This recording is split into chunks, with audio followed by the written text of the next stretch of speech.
Everybody, we're talking with Steve O'Donnell, the Director of Programs for the Steve Rummler Hope Network. Absolutely. So tell us about the program and how you reach out to others. Are they able to just contact you and say, hey, I need help? How do you get involved with this Sure. network? Yeah, so that's a great question. So we have 3 different programs. We do advocacy and awareness. So we go out to DC. We do advocacy here on the Hill. We do media campaigns, anything to spread awareness about this. We also do overdose prevention. So we are out in communities all across the state training people how to identify and reverse an opioid overdose using the antidote naloxone, otherwise known as Narcan. I don't know if you guys are familiar, but so we do those trainings. We dispense these overdose prevention rescue kits out in community. And then the third program is prescriber education. So we partner with the Minnesota Medical Association and the University of Minnesota Medical School to train physicians how to responsibly prescribe opioids, how to manage chronic pain without the use of opioids, and how to treat addiction. You know, in medical school, I think it's through, like 7 years of medical school, they spend less than half a credit worth of time studying about addiction. And as we know, it's a disease, and prescribers prescribe addictive medications. Right. So that's our other program. So people can get involved, to answer your question, by sending us an email, contacting us, look us up on Facebook, Instagram, just DM us and we'll get in contact with you. You can put together kits. You can become a trainer for your community, and you can actually go out and train people how to reverse an opioid overdose. We'll give you everything you need to do that. We have a great network of trainers all across the state. So is it, do you run into the statistics that talk about opioid addiction, I should say, where more African Americans or people of color are more likely to die from this overdose because Narcan, because of the cocktails that are made for the opioids, they're not effective, and African Americans don't have access to Narcan. Yeah, absolutely. So according to the state numbers, the Minnesota Department of Health opioid dashboard, the preliminary numbers for 2017 is over 400 opioid-involved overdose deaths for our state. That's all people? All people. Okay. So we're losing more than a person every single day to this.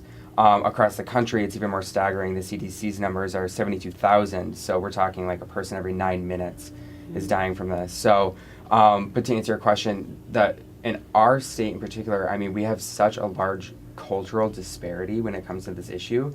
African Americans are twice as likely to overdose and die from opioids than white people, than Caucasians, and Native Americans are 6 times more likely.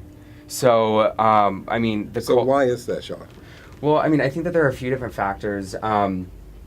Historical trauma, cultural trauma, access, as you mentioned, access to health care, access to naloxone, and access to treatment. So I'll just say briefly, when I went to treatment, I was fortunate enough to go to a pretty nice rehab facility, and my family is or was at the time in middle class range, so they were able to afford to put me through. My mom actually had to auction off our belongings in order to continue to pay for my treatment. I was there for about 6 months, just because of the astronomical prices that a lot of rehab facilities are. Right. We're talking thousands and thousands of dollars. So, so the access is what kills black folks. Not having the access. I think that's a huge part. I think that could be a huge part of it. Right, you know, sure. I think just like the access, the awareness about it. And we need to be talking about this in schools and regardless of the community. But I think that has to do a lot with it, Freddie. So you're having a gala on the 28th, and what is the purpose of the gala? So the gala. So this is our second year doing the gala. We're so excited to be doing it again. The purpose of it is to bring communities all across the state together into a single place, and we can not only mourn and remember the people that we've lost over the past year, but to celebrate the accomplishments, right? To celebrate all the hard work that we've been doing together with other local nonprofits, individual community members, first responders, hospitals. So the gala is on the 28th, and it's our largest fundraiser of the year. Majority of our programs are operated by individual contributions, so it means a lot to us to have people there. So where will it take place, and how can our audience get more information Sure, about absolutely. So it's going to be taking place at the Metropolitan Ballroom, Okay. September 28th. It starts at 5 o'clock. We'll have live music, dinner, games. It'll be a blast. And to get more information, you can visit www.minnesotahope.org. minnesotahope.org. Okay. We have more information there. All right. There's something you have online called The Truth About Opioids. Tell Yes. us about this. So the Truth About Opioids is an online learning curriculum that we developed with funds from a variety of Rotary clubs across the state. And what allowed us to do is, what we wanted to do, we didn't want to just create another online video about the issue. So we decided to record 4 different people who have been impacted by this, different stories, different angles, and lay out really the history of the opioid crisis. So people can use this education in their community, whether it's with their employees or in their school, go through the entire curriculum. There's a discussion guide with discussion questions that are tailored specifically for whichever group is using it.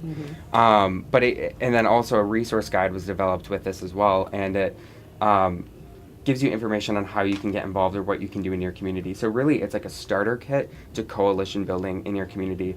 If you're upset about this, about this issue, I think you should totally check it out, because it's a way for you to start something, right? So we just provide those tools and we say, go at it. We can't say what's going to work for specific communities, but we can say this is what's worked for others. Try it and let us know.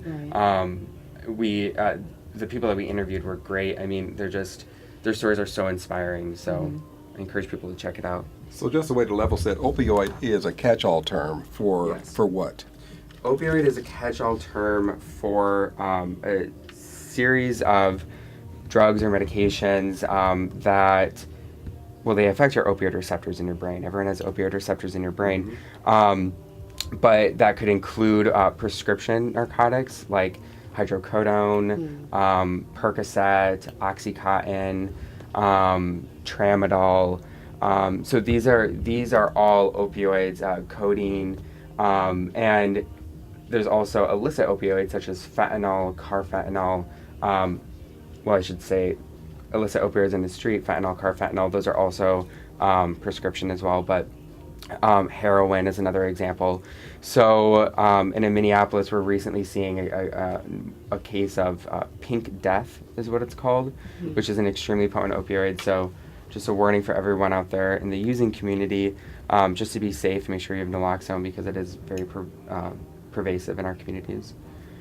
So, But usually they're used to treat pain, Correct. prescriptions, Right. and they bind to your opioid receptors in your brain. And what the issue is, Freddie, is when taken too much, it suppresses your breathing. So, and it makes you very sleepy, very tired. And so an overdose isn't like a traumatic event where you're convulsing or foaming at the mouth or something. It's you simply just fall asleep and you don't wake up because your breathing stops. So opioids traditionally are used for chronic pain or in other types of acute pain. well, it's an important topic. We're just about out of time. For more information about the fundraiser, where do we go? You go to www.minnesotahope.org. And is that Minnesota.org. MN or Minnesota spelled out? That's Minnesota spelled out. Gotcha. Thank you so much for joining us. Thank you guys. All It's been right. a pleasure. Do you have a final thought? I see something going on with you right now. I don't know what it is. Oh no, you just got me going. Now I'm like on a roll, you know what I mean? So, but no, I just want to say thank you again for everyone and for all the listeners. You know, I was just telling you, Freddie, I live just 2 blocks away from here off Penn, and I love my community, I love my city, and I love Minnesota, and I just think that together we can totally combat this, you know, but I need everyone's help, so I don't want to see people lose their friends and family. All right. Sean O'Donnell, Director of Programs for the Steve Rummler Hope Network. Big gala happening on the 28th. Thank you so much for being with us. Thank you guys.